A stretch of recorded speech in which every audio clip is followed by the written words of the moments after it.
In this video, we'll be learning how to apply accounts receivable invoices when processing cash receipts. This video assumes that you already know how to create a receipt. If you aren't comfortable with the process, feel free to brush up with a review of our Creating a Cash Receipt video.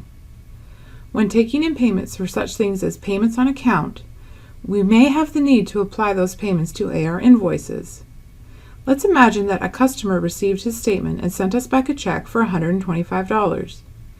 We already have the receipt started, but in this case, we want to be able to apply the payment to some AR invoices. To do this, we should enter the control number in the control field on the receipt. If we don't know the control number, we can employ a similar search method as looking up a customer ID. I will click the drop-down next to Control.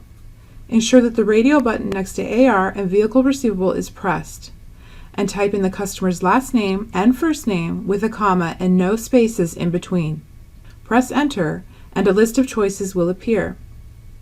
In this case, I only have one choice, so I will double-click on it to push the customer information to the Receipts window. Next, I will go ahead and add a comment. Then Tab, and hit Enter to drop in the accounting lines. Both lines have filled in for me, with the debit going to cash clearing and the credit going to the AR account.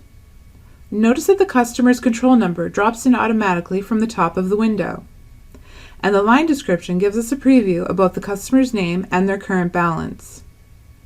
I'm happy with the accounting lines, so I'm going to hit Enter one more time to post the receipt. When I do this, the AR invoice window opens. If the window doesn't open, you may have settings applied to automatically apply your payments to the oldest invoices. Consult with your office manager for discussion on adjusting settings to make the window open each time. We can see that this customer currently has 2 outstanding invoices. I want to apply the payment to both of them, so I can either check each box individually or click the check box next to SEL to check them all. If I only wanted to apply the payment to certain invoices, I would pick and choose the current ones by checking their boxes. If I make a mistake and want to start over, clicking the checkbox next to SEL toggles between checking all of the invoices and checking none of the invoices.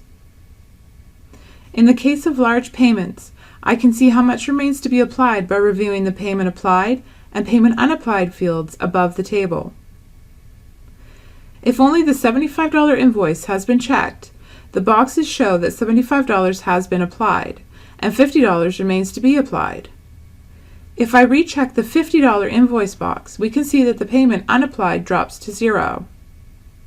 If you wish to leave a portion of the payment unapplied, or the entire payment unapplied, you may hit OK at any time. This will simply create an AR invoice for the customer in the amount of the unapplied amount, which you can clean up at a later date. Once finished, I simply click OK and finish the transaction and apply payment to the selected invoices.